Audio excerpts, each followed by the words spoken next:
All right, so I'm here to talk about our move of some of our infrastructure from EC2 Classic into VPC. We certainly aren't done this journey yet. We've got over 1,000 servers to move, so in a lot of different services, some of which have been around for a really long time, since Chris Maxwell's time or before. And that's absolutely terrifying. But we've been carving off chunks and moving them one at a time, and we've learned a lot of stuff and been poking around with different tools as a result. So long-time AWS customers like us will probably have a lot of infrastructure in EC2 Classic. Amazon hasn't been offering accounts with access to EC2 Classic in a while now. Everything's in VPC, all the toolings are on VPC, all of their products assume that you are in VPC, so you really do want to move your stuff over to VPC at some point. Plus the flexibility you get from the network side and so on is too good to pass up. But moving can definitely be hard. There's some tools to make it easier. Configuration management, I hope everybody's using something like Chef or Puppet or whatever. Makes things a heck of a lot easier. AMI creation and management, we're using Packer from Hashicorp. Mishra's going to talk about Packer a little bit more later on. Infrastructure templating, whether you're using CloudFormation or Terraform, which I'll be talking about a bit later as well, or using some homegrown solution, you really want a quick automated way for firing up instances quickly in a templated way. So one of the main reasons moving to VPC is hard is the communication between the two environments is extremely tricky. You really have to treat the two environments as totally separate networks and totally separate environments. Except for with Classic Link, you can't really talk from VPC to Classic except through the external IP addresses, which kind of defeats the whole point of using a VPC in the first place. One of the great advantages of VPC is you can insulate a lot of your servers without having public IP addresses on them. But if you need public IP addresses to communicate with Classic, well, that really sucks. Resources in one, if you've got RDS or other resources like that, you can't really access or be accessed from the other environment either. And if you're going out through the external internet to hit the external IP on something, you're paying for that. So that's going to be extra money.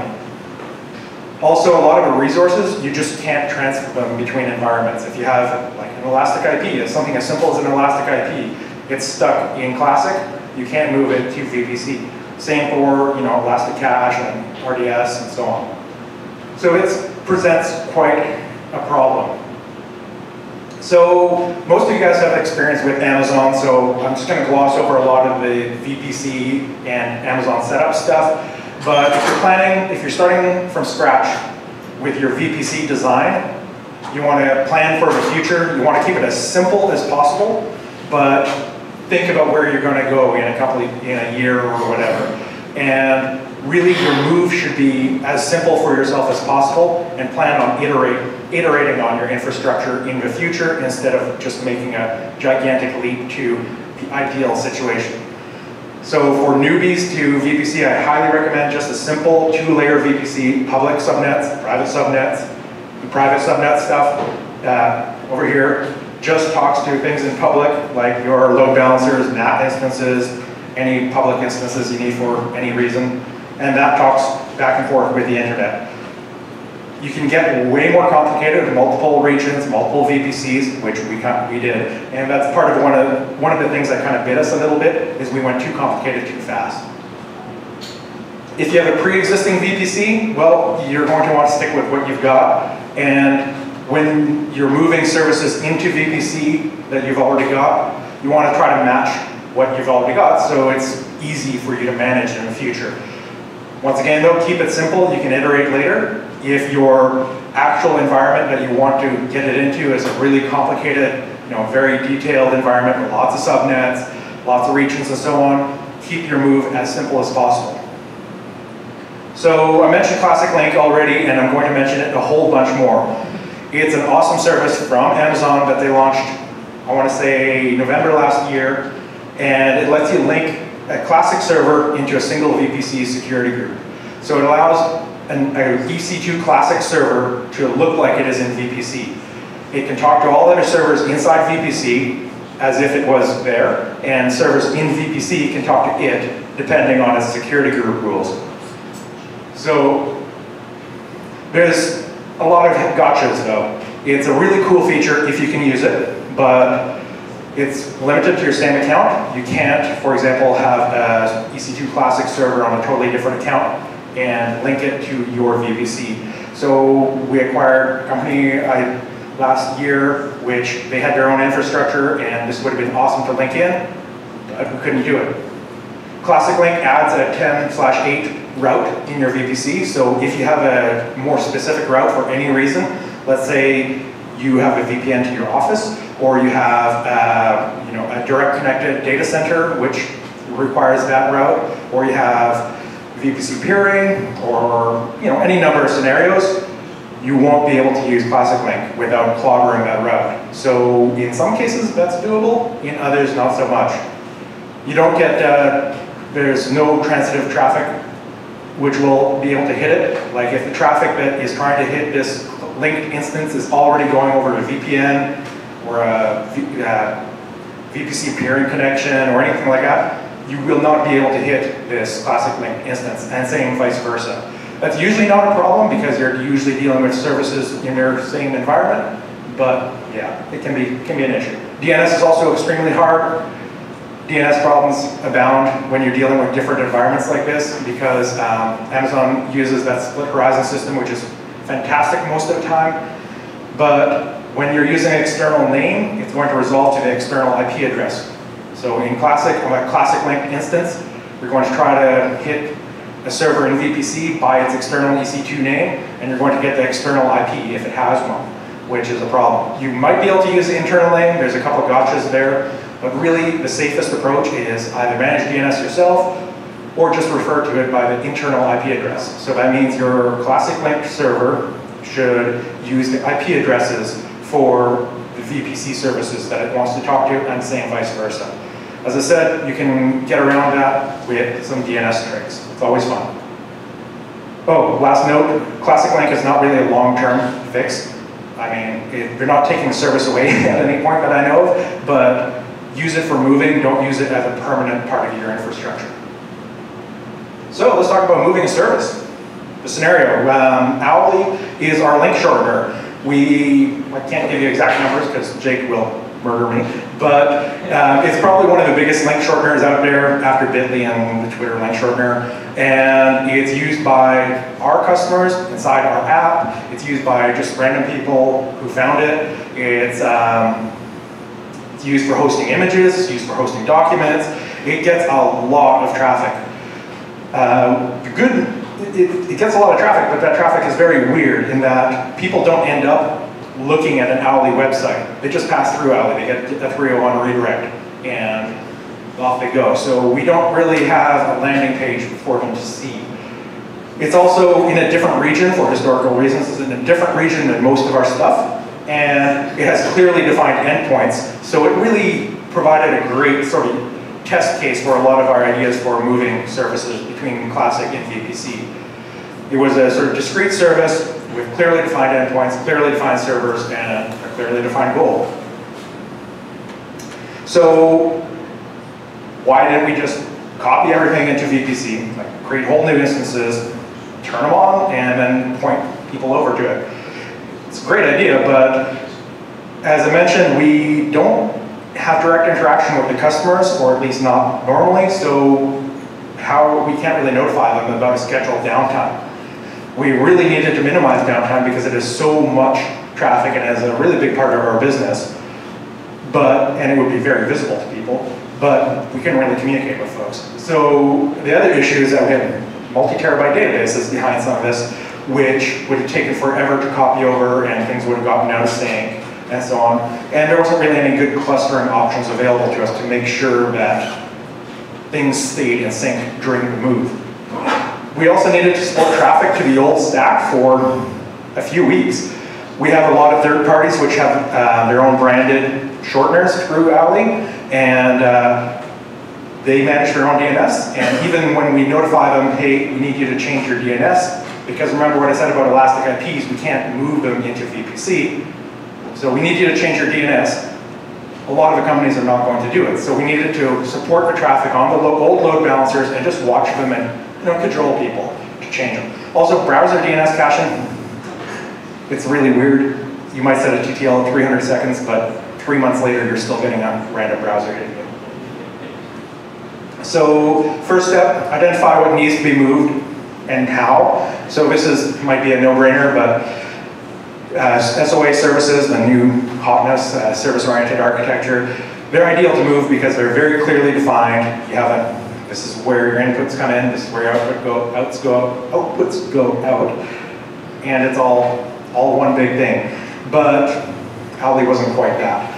You definitely want to parcel out your infrastructure into atomic chunks, make a data flow diagram, figure out what your dependencies and your dependents are, and how your supporting infrastructure fits. So it's all the basics, but it's super, super important. Having the logs, stats and graphs, monitoring, IDS, IPS, build and deploy, sorted out and accounted for in your plans is going to save you a huge amount of headache.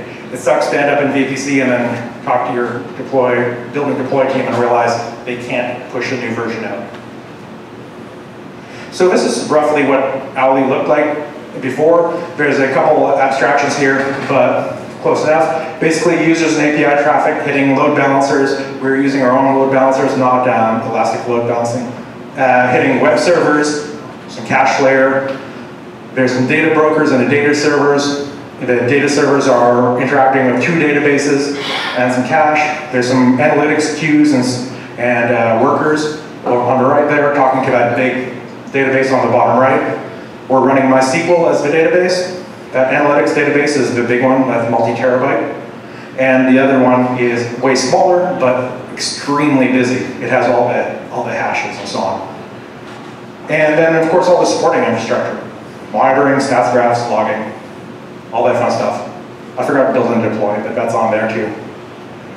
So the plan for Owly, create a whole new stack in VPC. Yes, we get double billed because we have double the infrastructure, but this would be for a short period of time. And with Amazon, you can do that. Share the databases and all other stateful services between both stacks. And web servers, processing nodes, load balancers, no problems making a second copy of those for us because they were entirely stateless. There's no state stored on them. Databases, caches, queues, those can be a lot more problematic. You really need one canonical instance for each of those, and that is where the actual trick is. You can have a completely separate stack, but for things like databases, you have to ask, if one person randomly hits stack A and then stack B, does that cause problems? So moving Owly, this is what we would have done with Classic Link if we could have used it. This is the way you should move services. This is not how we moved it. I'll get to how we did move it in a minute. So first you want to prepare the VPC. Create all your security groups. Classic Link all your supporting infrastructure. So this is, as I mentioned, logs, monitoring, build and deploy. And then test it out. Create some test servers in there. If your supporting infrastructure doesn't work and isn't tested and confirmed to work, you're going to have a huge headache. You really need to be able to pull the logs and stats and stuff off your servers during the heat of the moment. Oh, that's also the time that you would want to really look over all your configuration management and make sure it works 100%. Fire up test servers of every type that you're planning on touching and make sure that it works. So create a new stack inside VPC. So create everything except the databases and cache inside your VPC. So you're going to classic link the databases and cache into VPC, create brand new application servers, load balancers, workers, all that fun stuff. And those should be reconfigured to talk to the classic link database and cache. Remember what I said about DNS issues? You're going to run into them here. This is where you're probably going to have to specify IP addresses for your database and cache, and you're going to run into problems with the database users as a result. Test the full stack. If you did it right, both stacks should work identically. And you should just be able to switch DNS and it works.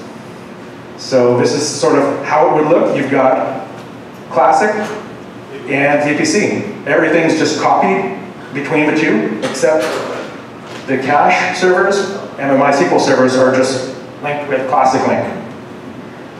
And as you can see, this is just sort of a standard like two environment, two subnet stack. I mean, obviously there's multi-availability zones, so it's actually more subnets, but that's the general idea. And you can just point the users and API traffic over, and if some part isn't working quite right, you can just point it back, and you only have to worry about DNS TTL. And since you're actually using the exact same cache, exact same databases, there's zero downtime, it just works. The key is really identifying those pieces which hold state. If you have web servers which host files on themselves, or allow uploads directly to them, or have other weird little bits of statefulness, that's going to cause a problem, and you're probably going to have to classic link a lot more stuff.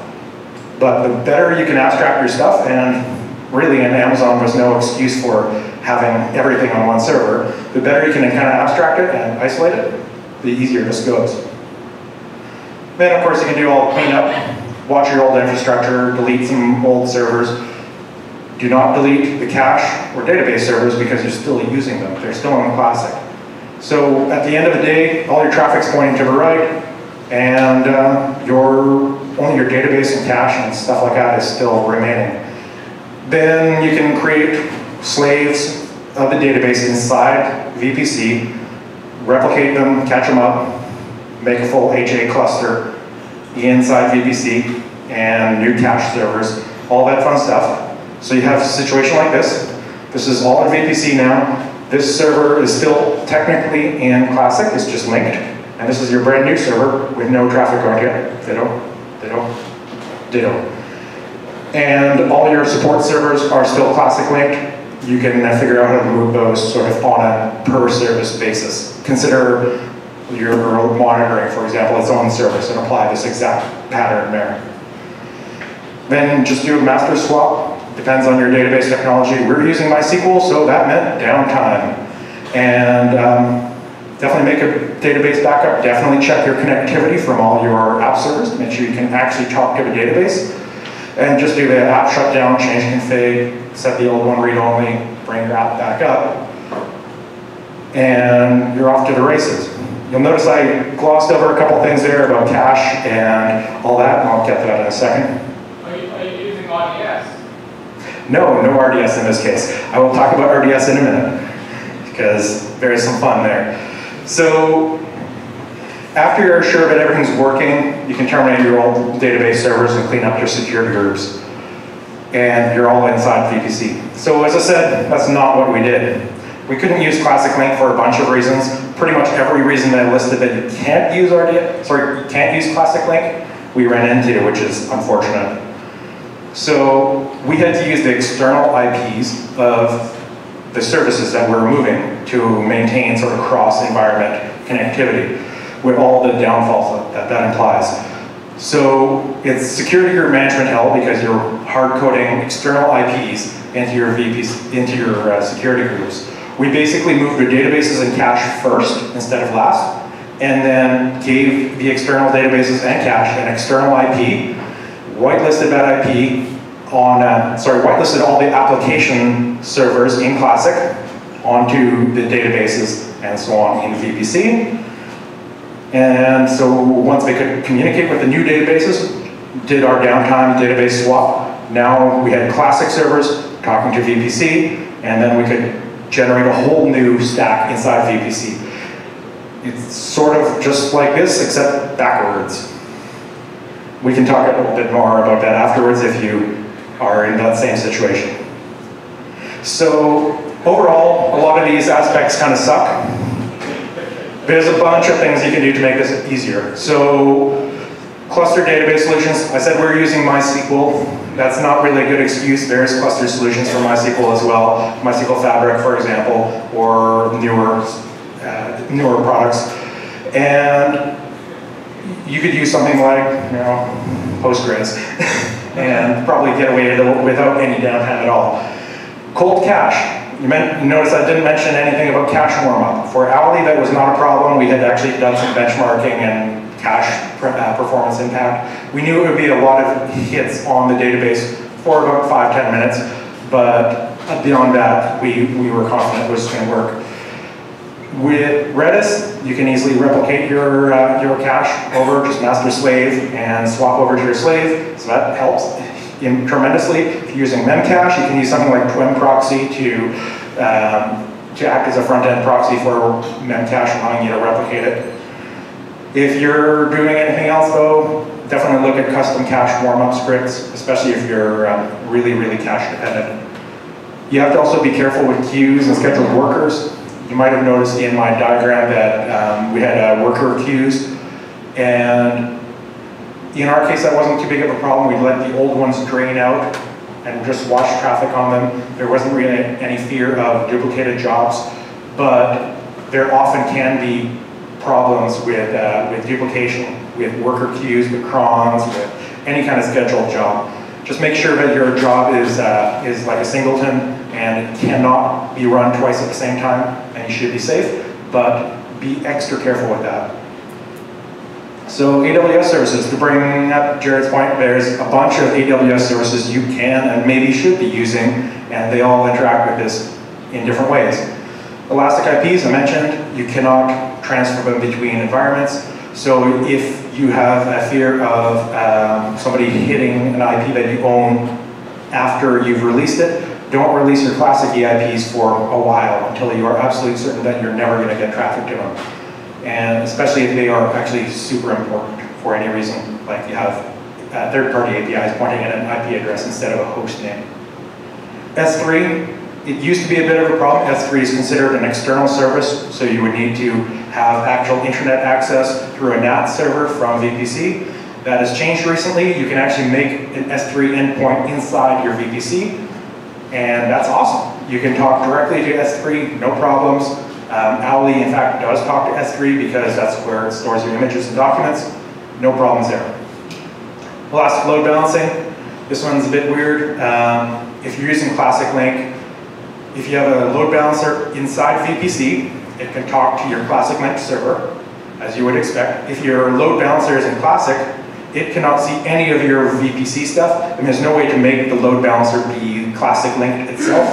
So just a little heads up in case you have stateful web servers, which you need to link, this might help. Elasticache, RDS, Redshift, and DynamoDB, which I didn't put up there.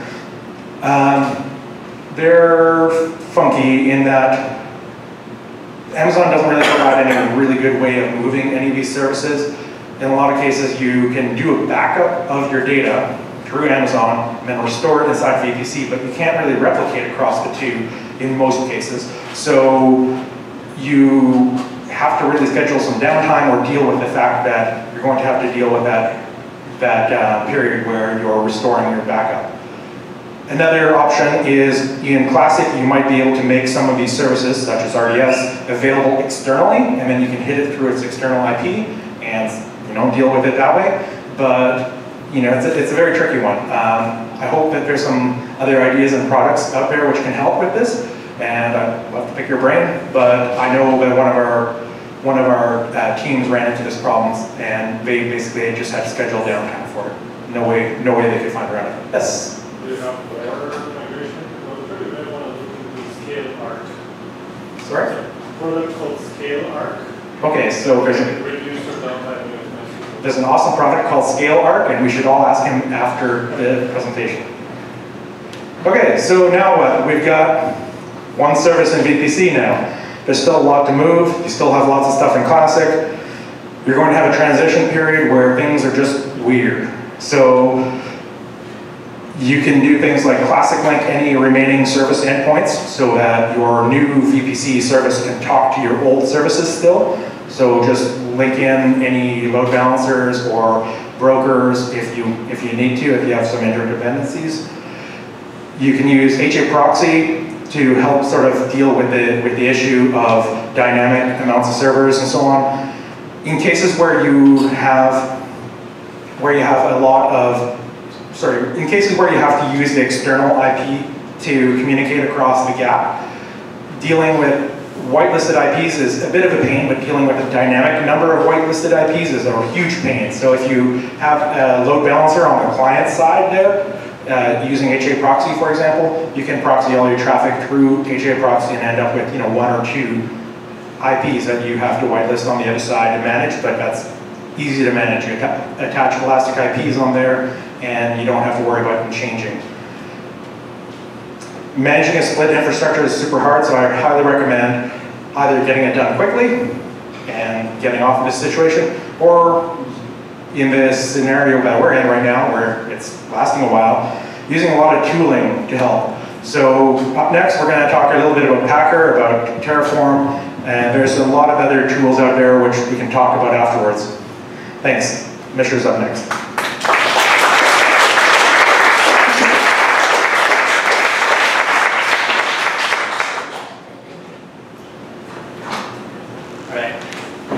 Hello.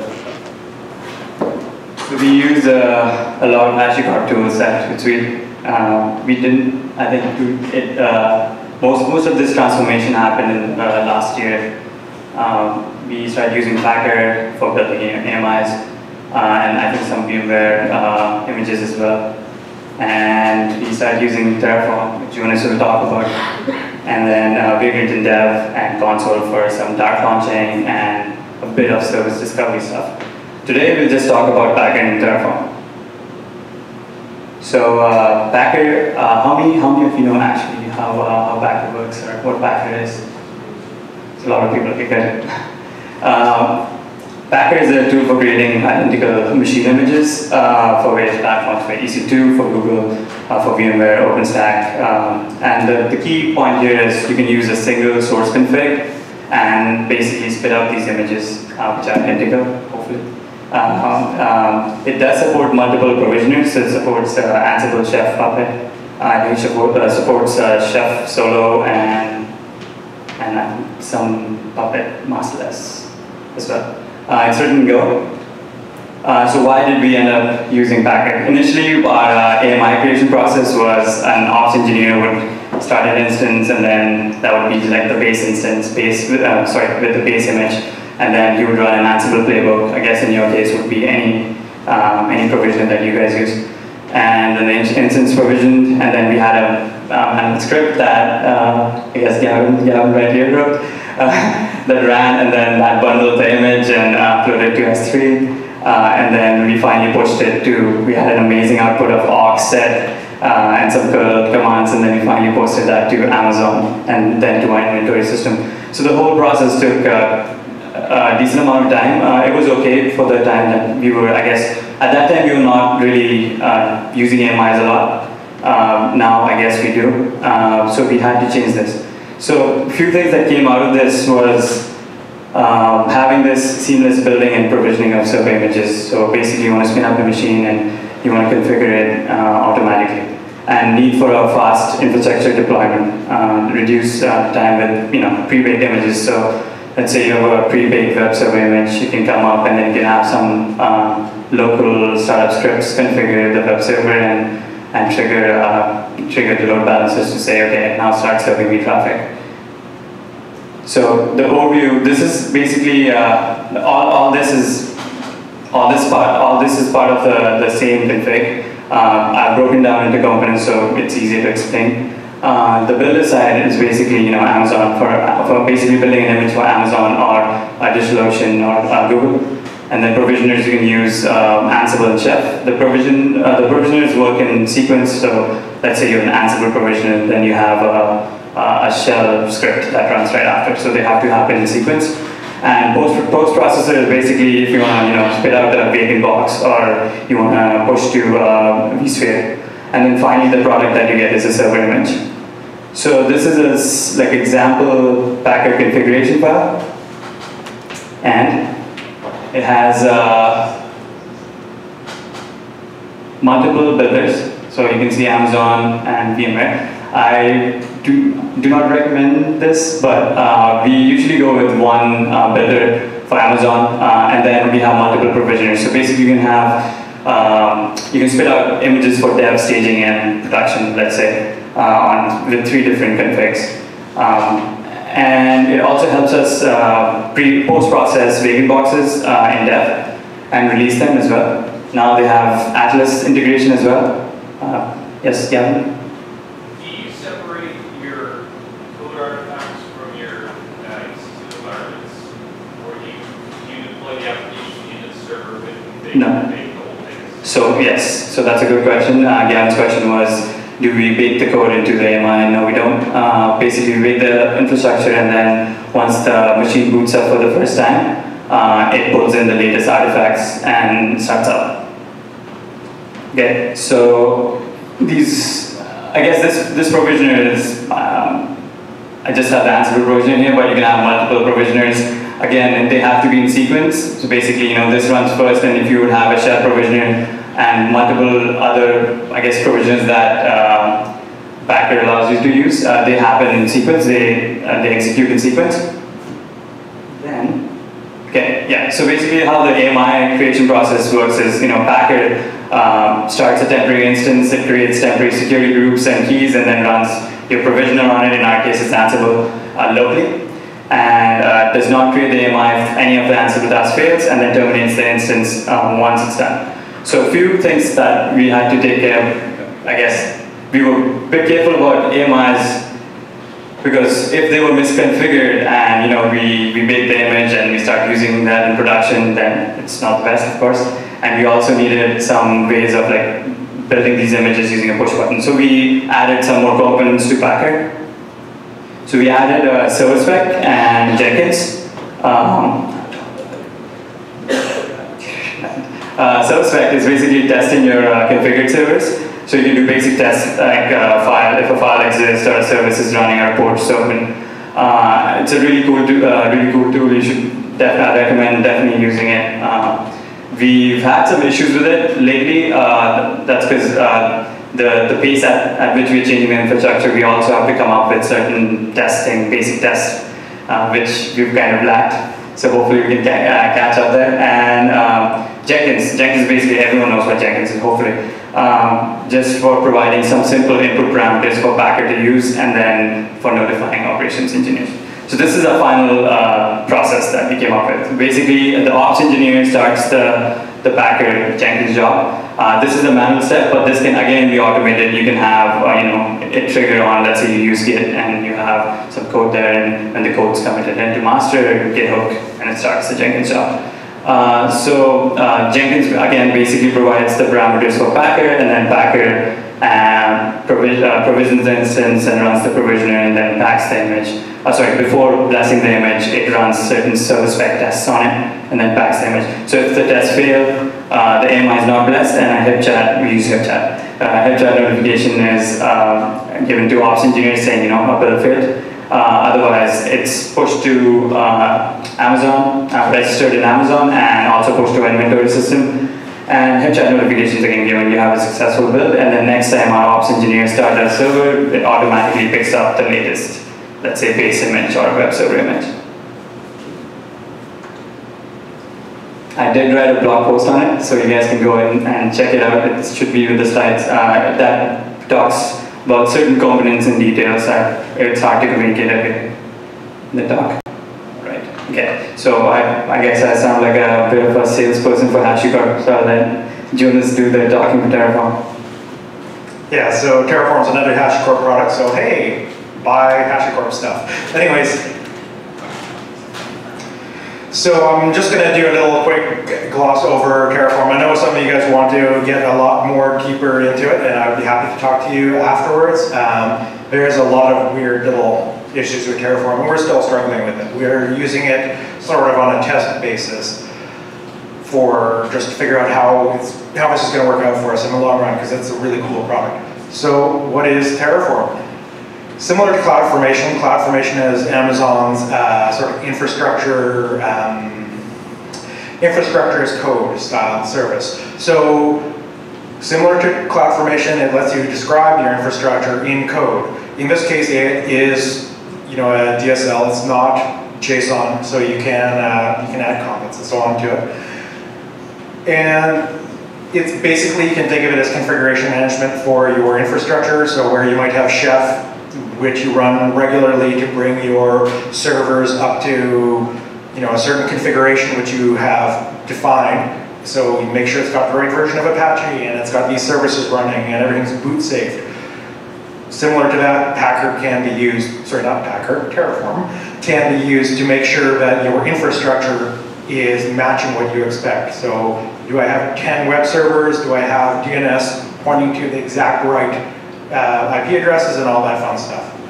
So you can also create plans for what Terraform is going to do to bring your inventory into alignment. So this would be something similar to running Chef in dry run mode or anything like that. You can, and then it'll also, when you execute it with that plan, it'll create, change, or funnest part of all, destroy your infrastructure.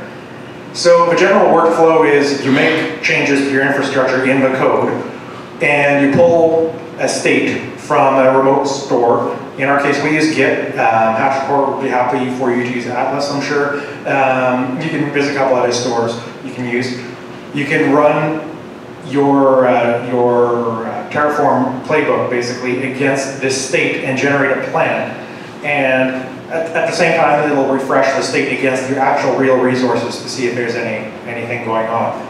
So once you've got a plan, you can review and approve the plan. You can have, Jake over in the security team give a thumbs up. You can make sure that it's logged somewhere for SOC 2 purposes, whatever.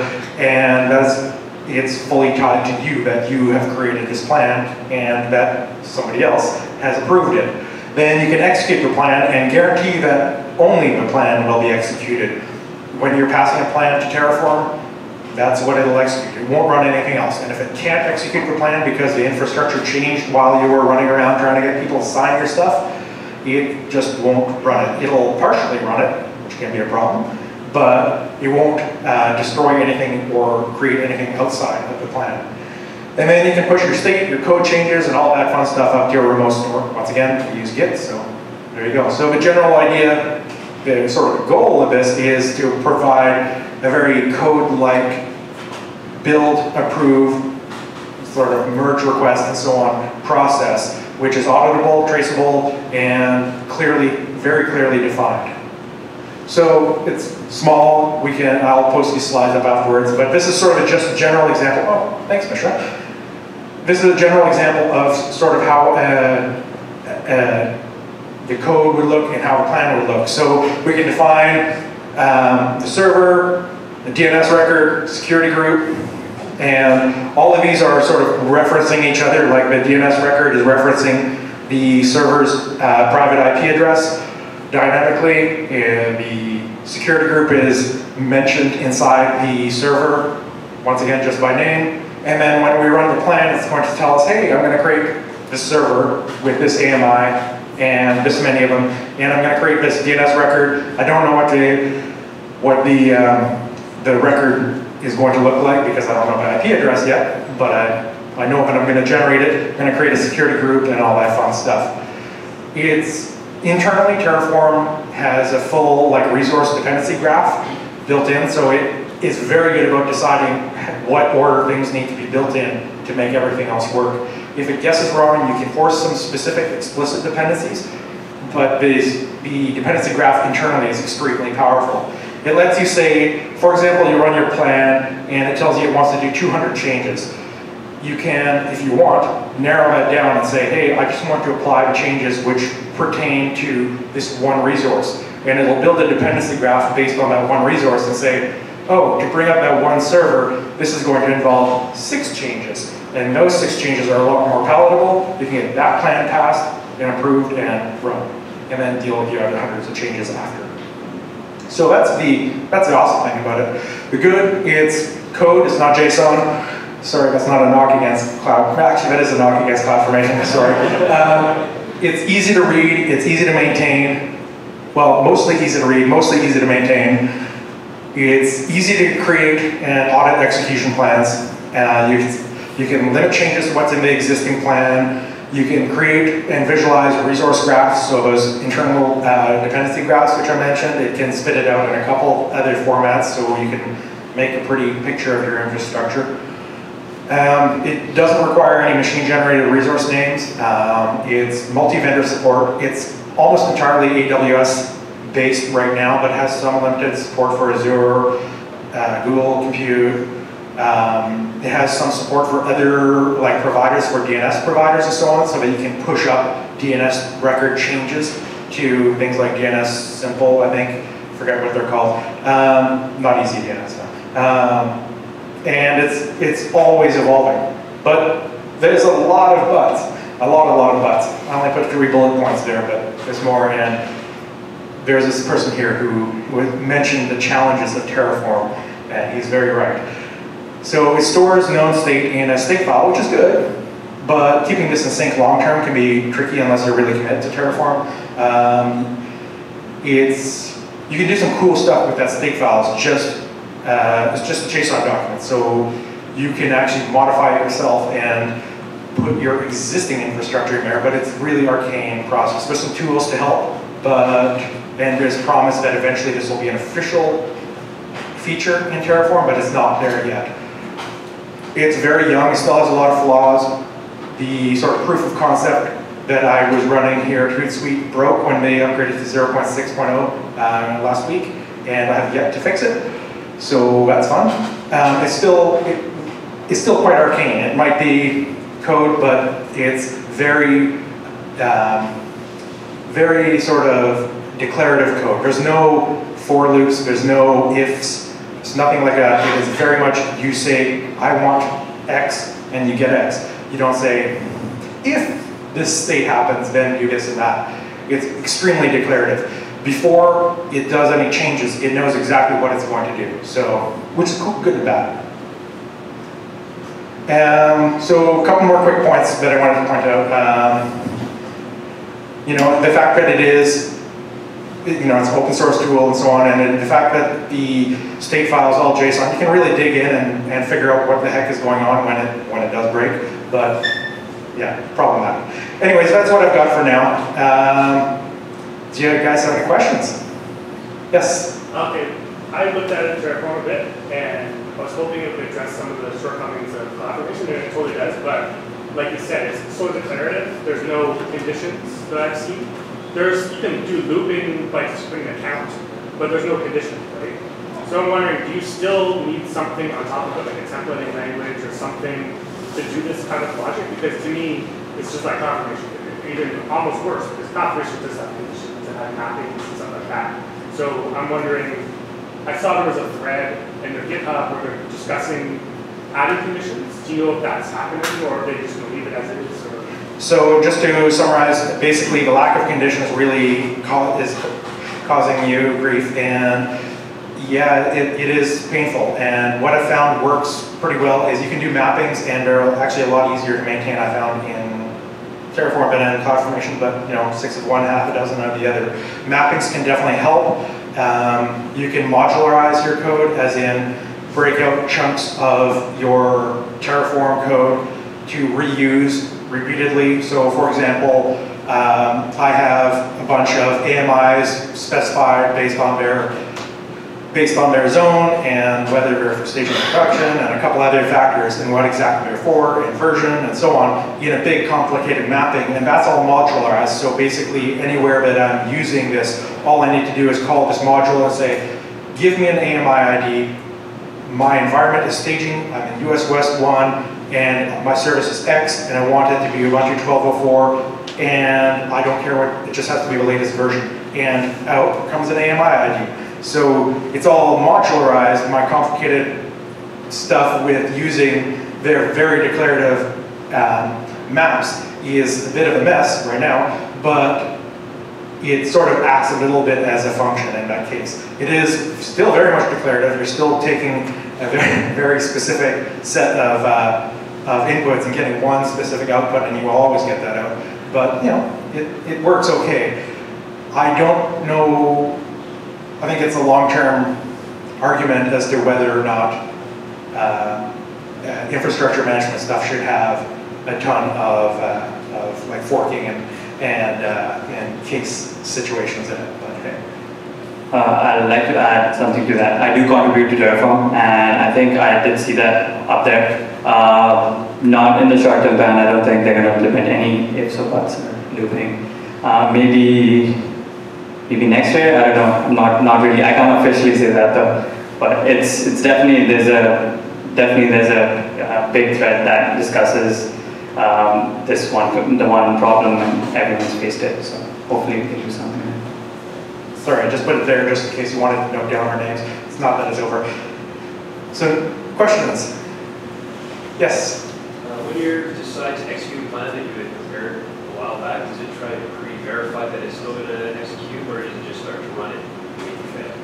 It'll do a refresh first of your infrastructure against your current state.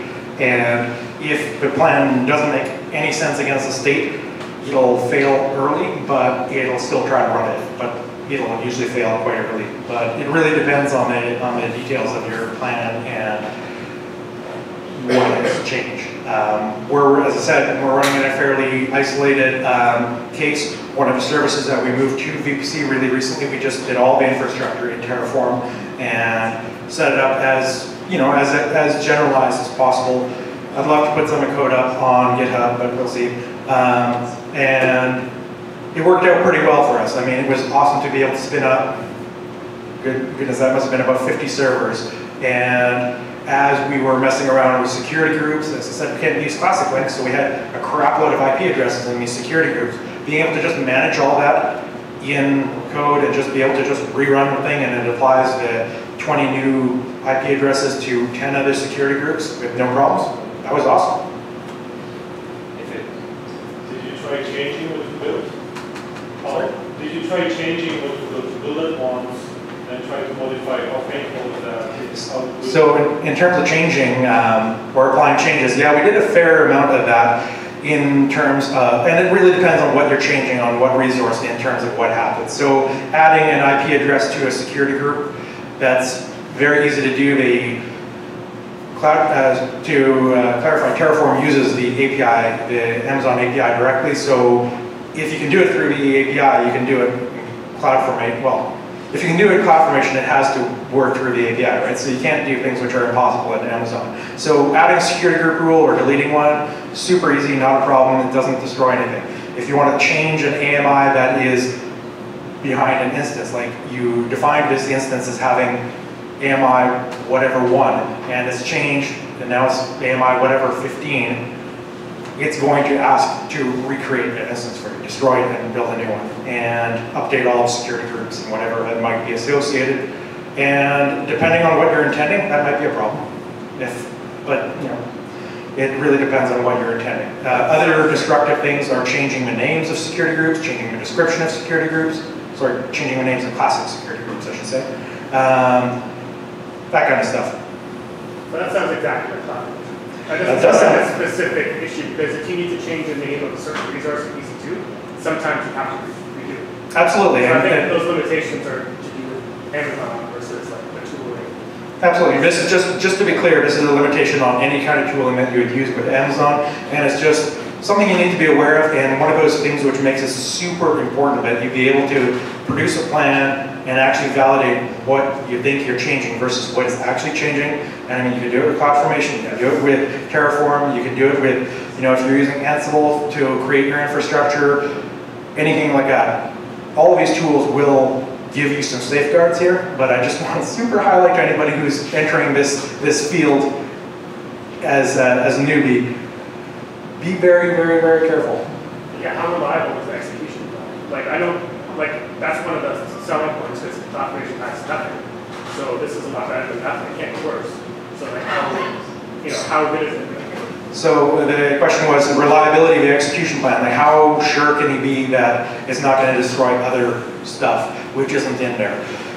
It's hard to be 100% sure, and I've been super ultra paranoid about it. I've never had it stray once yet, and even when I've done things like intentionally created resources which would collide, it just bails out at the first time that there's a collision. So it might be trying to create 10 resources, let's say 2 security groups, 2 Elastic IPs, and then like 6 servers, and it might only get through those first 4 before it bails out creating the servers. So those 2 security groups and those 2 EIPs are there, but that's, at least you have a clear indication that that's what happened, and it didn't touch anything else in your security groups, or anything in your EIPs, or any other instances in any way. Yeah? Have you had any experience with it deleting dependent but not explicitly specified groups? For instance, I've had an experience recently where we use CloudFormation specifically to build a set of security groups and VPC arrangements.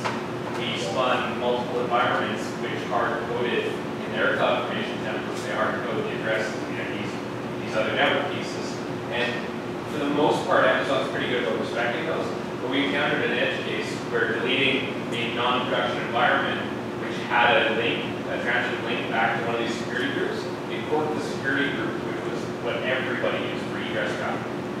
Yeah, so the question was really about unexpected dependency chains. Yeah. So far, it's been extremely good about determining and identifying the dependency chain and being very explicit about whether it's going to terminate or not in the plan. But you know, do you use multiple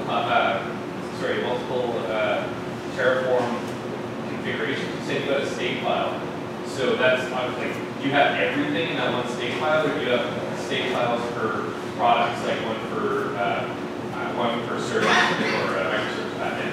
That's still an open question. I'd love to discuss pros and cons of this with you guys, but currently we're using one state file, and it would make sense to split it up based on environments. So you could have, your production and your staging and so on. But one of the big benefits that having that state file gives you is that you can dynamically reference, say, your actual VPC state or your subnet state or things like that when you're defining your actual servers.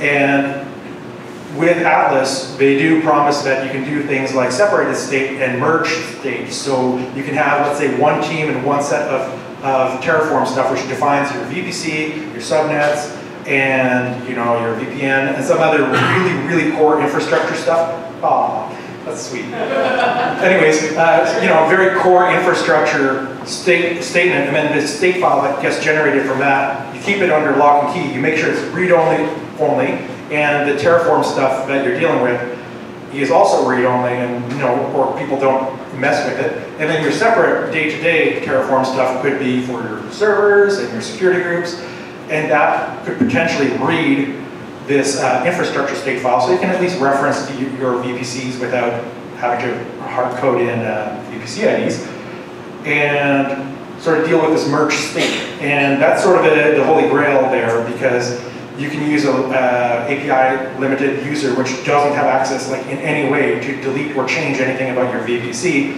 and is only restricted to production servers, security groups, and so on, and sort of maintain the separation. I haven't personally done much messing around with that, but it appears to be a possible use case, and it's definitely on my radar for this. Isn't a state file just pretty analogous to the CloudFormation stack? Yeah, pretty much. The state file. I think of it almost the same way, except not having these bizarre limitations like CloudFormation has. So a state file is just a JSON document. I wish I had a good example. You can see them on their site. It's basically just listing all the resources and all the arguments that it knows about those resources. So, and the general idea is you're only going to see the stuff that you're managing in Terraform there normally. If you artificially added stuff into your state file, then it's there. But for the most part, if you create you have an empty state file, you run Terraform like the Terraform that I showed there with the one server, one security group, one DNS entry.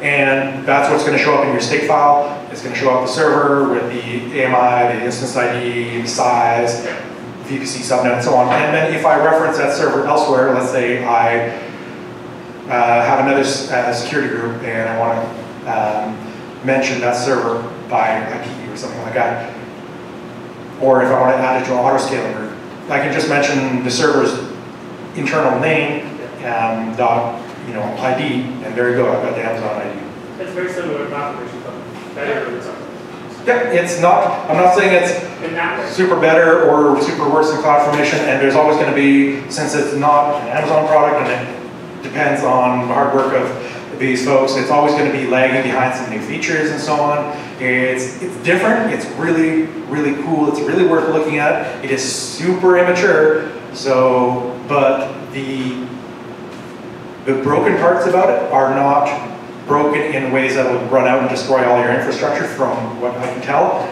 But yeah, it's cool, and it kind of really fit exactly our need for being able to clearly define our infrastructure. We had Shayon work for a couple months on some CloudFormation stuff, and we were running into a lot of issues. Running into similar issues with Terraform, but yes? Can you make it work as two accounts, or something we want to set up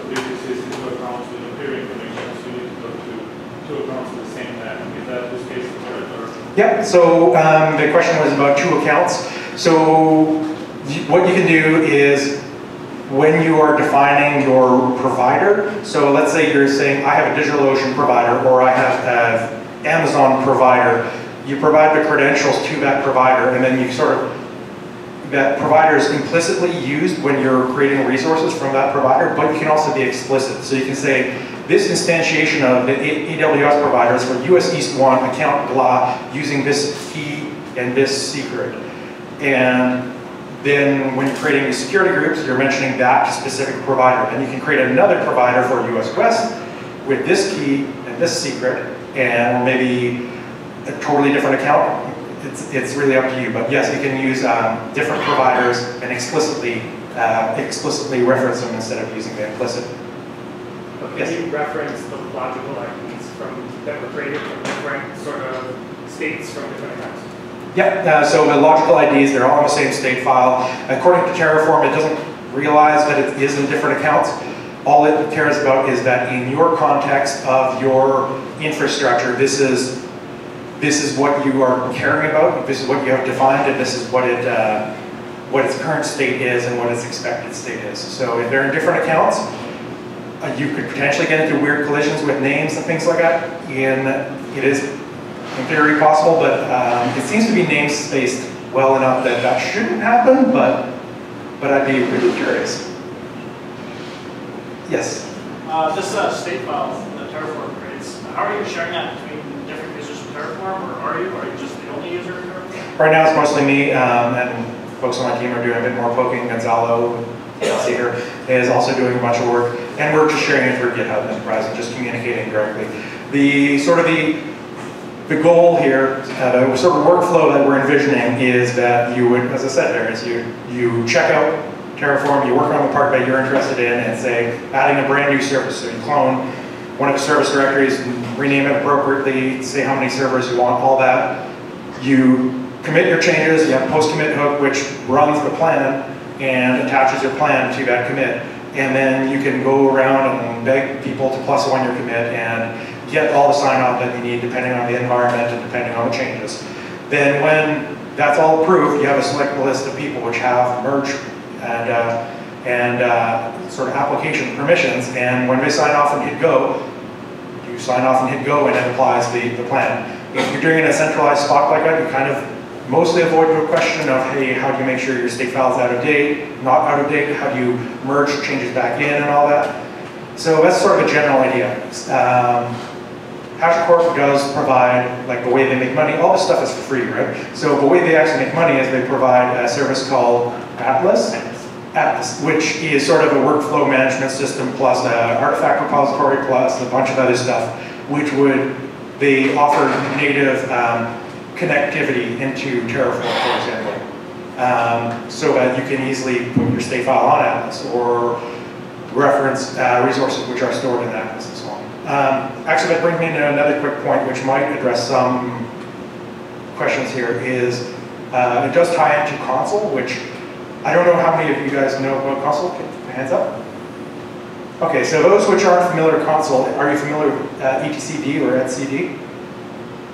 Okay, so it's basically a distributed key value, like configuration store, basically, we could say, and service discovery. And so Consul is Hashicorp's version, uses Raft to do consensus stuff. It's really, really cool. Bill should talk about it.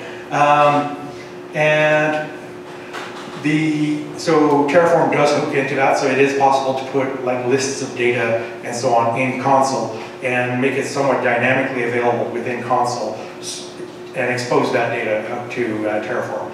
And using the Consul provider as a template, you can actually create your own providers to pull down information from. If you have a custom inventory store, say, or if you have your AMIs listed in some place which is a nice indexed place, or whatever, you can build your own module for it. Yes, Steve. A quick curious question: did you try to use it to fix human errors? Like somebody terminated an instance, deleted a security group, so you can bring it back based on the state file? Is that sort of? Yeah. So if you've nuked some stuff manually and you run Terraform again, it'll see that there's a difference. Like you don't make any changes to the code or to the state file or anything. Just resources have disappeared. You run it again, it'll do a refresh of the state file against existing infrastructure, and it'll realize that there's a difference. It'll update the state file to reflect reality, and as a result, the state file will be out of sync with your code, which is defining what it should look like, and it'll suggest as part of the plan creating those resources again. Of course, there might be, if somebody deleted them, there might have been some manual changes done too, so it's not necessarily a 100% guarantee that everything will be back to normal, but at least it's a quick way of going, I need to recreate this service really fast and spin up like 20 servers really fast and recreate this security group, which had 46 rules, which I do not remember. And it's really useful for that. You can also, get to you in a second, Jack. You can also invoke Chef and things like that from Terraform, like as it sees that a server was created, then it could potentially trigger provisioners if you want. Jeff. Make sure, can you talk a bit about Consul and kind of what that is? Bill here? Did you? Okay. So Bill Monkman is the lead engineer who worked on Consul, basically using that for distributed dark launching, which I guess our company uses quite a bit to do split testing on production. So yeah, we use Consul for dark launching, which is, as I said, is like a if-else statement saying that if this customer, then do this, and we can revoke it whenever we want. As Jonas said, it uses the RAF protocol to do consensus between the nodes, and it's pretty awesome. There were reasons that we chose Consul over etcd. Most of them were focused around the convergence of nodes, since it's like almost like osmosis. So a node gets an event and then passes it around. And the convergence for us so far has been like around under a millisecond or almost a millisecond of an event. So an event, when I say an event, is basically, let's say key value store changes, then how fast does the event travel among your nodes. Then other things that we want to use it for is for DNS. It gives you a whole DNS service that comes with it with zero TTL, which is kind of scary. But you can use that as well, and you can have TTLs as well if you want. Then it gives you whole multi data center support, so it has a WAN communication there as well. So that's really lightweight. So if you have two data centers, so let's say in this case we do have a Consul cluster in VPC, and we do have a Consul cluster in Classic. So we treat them as two different data centers. There's a WAN connection that connects both the data centers, and then let's say there are some events that we share between them, we can easily get them in either data center. But again, you shouldn't be replicating data between those data centers. You just want certain key events that you want to be passed. Yes, Gavin? How many nodes do you have converging in under a millisecond?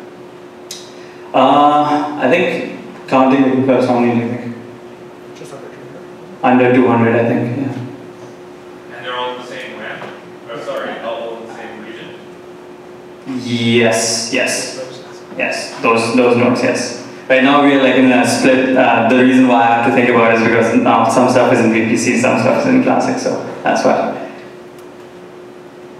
Yes. So when you say converging all your nodes, is it like eventually consistent between the Consul nodes? So they have to sync with each other, but does the Consul agent constantly pull, or is it like a push-based sort of like a message queue sort of thing, like subscribe, like stuff up? So it's a gossip protocol-based system. You have a bunch of masters which are sort of acting as your main sort of ring, just like in Zookeeper or something, but your actual clients are also involved in the gossiping. So yes, it does. Your clients potentially can update other clients, and they are very much your main server that sort of is ring and everything connected to it, but you can have full cluster gossip. Push-based. The agents are all part of the same cluster. So we say they're getting converged, like all of those agents which are part of that cluster, all getting yes. Like 1 millisecond. I shouldn't have said 1 millisecond, damn. But that's is that like one region? Yes. Yes. Yeah. If for other data centers, we basically attach them just a specific several master nodes to a couple other master nodes. Well, all the master nodes to each other and treat them as 2 separate clusters, but we're not specifically sharing the exact same data across the data centers. It's available if you want to query it, but we have our own pool of data for different areas. For the most part, the kind of stuff that you're putting in, we're putting in Consul is very region specific or very service specific, and the services in question are usually in one region. So, for example, dark launch codes, there's feature flags basically, and the main app that cares about those feature flags really cares about its own feature flags and is all in one region at the moment. That'll change. You moved through several Consul releases. How have you found that upgrade process? That's a good question. Initially, we were on, I don't remember the exact, I think it was the alpha version that came out, and we went ahead and deployed it abroad. I think we tested it actually. It was a backup. We were still using our old dark launching system, which was MySQL Memcache based. Wasn't the best. The upgrading process was pretty smooth. Initially, we had issues with the gossip protocol itself. There would be certain nodes that would say that they're down, but they weren't. And a restart would just fix it, which is, again, sorry, reload would fix it because it has reload. But as the versions were released, I think we're still not on the latest version, are we? I don't think we are definitely not on the latest version right now. I think we're 1 version behind. So that version, yeah, it's been running in production for over 6 months, 7 months, 8 months, I think, and we haven't had issues. It's worth noting that we're paranoid. We don't. It's not about we actually. We just straight up don't trust it entirely. So we do a lot of things where we have a watch set on the information we're concerned about on a long-term basis from Consul. And when that information changes, we act on it. But we act on it by dumping it to a file, and then things which need that information on a second-to-second basis just read the file. So this means that Consul itself can go down, and that information is not going to change, which might suck, and it might make things really hard to configure, but it's a good emergency backup. Like if you're creating a load balancer config file, imagine, based on backend membership in Consul, you're checking Consul to see which backends are saying, hey, I'm up, I'm ready to go, I'm running the latest app version. And using those flags, you could dump that to your load balancer config, and if Consul goes down, yes, you won't be notified about any nodes going up or down, but at least while you sort out your Consul fund, your load balancer is still running, it's still talking to the same backends that it was 10 seconds ago, and if you're rapidly changing backends, that'll be a problem, but it's sort of this little layer of like, to save us from those oh crap moments. And until it gets to a much more, production ready level, probably a good idea. Just to add on to that point, I think Consul does have health checks, so you can use that too. And monitor the Consul service itself, and that's how we get alerted. We know about a node not converging or being down and not getting the latest data. So what is that layer that you described that would, I guess, talk to the API Consul maybe locally and then get it right down to a file? What is that? So just like etcd, there is a concept of watches and the ability to sort of subscribe to something from a script or from a through an API or whatever. So you can, there's a little tool available, I forget what it's called, which automatically takes care of that for you. You can provide a template and like template keys that you want to fill in, and when those keys change, it'll auto-populate the template and kick off the service if you want. That's perfect for a load balancer example. You set a watch for your backends and template your actual Nginx config or whatever, and have it restart Nginx. But that is sort of the functionality of Consul itself and your API and your interfacing. So is that a daemon or something? A separate daemon? Yeah. So the watch, when he says watch, I guess you're familiar with watches. It executes a certain file, whatever. So it could be a Python script or PHP. Yeah, nothing to do with a Consul. Yeah. Yeah, and you could, if you were tying directly into Consul from your application, you could do the same thing there. I know there's a million questions you probably want to ask. Let's take 3 more minutes just in the interest of time.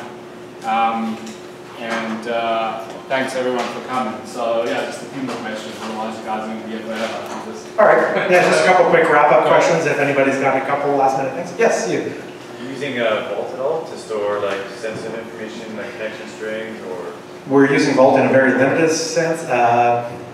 To avoid ambiguity, you mean Hashicorp Vault, right? Yeah. Yeah, we're using a limited status. One of our sort of sub-teams, I don't see Shi on here, but he's using it for some of his team stuff. And it's pretty cool, and we'd really like to roll it out on a wider basis. Joe, the reason I said for ambiguity is Ansible has a Vault as well, which is fun. And we've played around with that as well. Any other questions?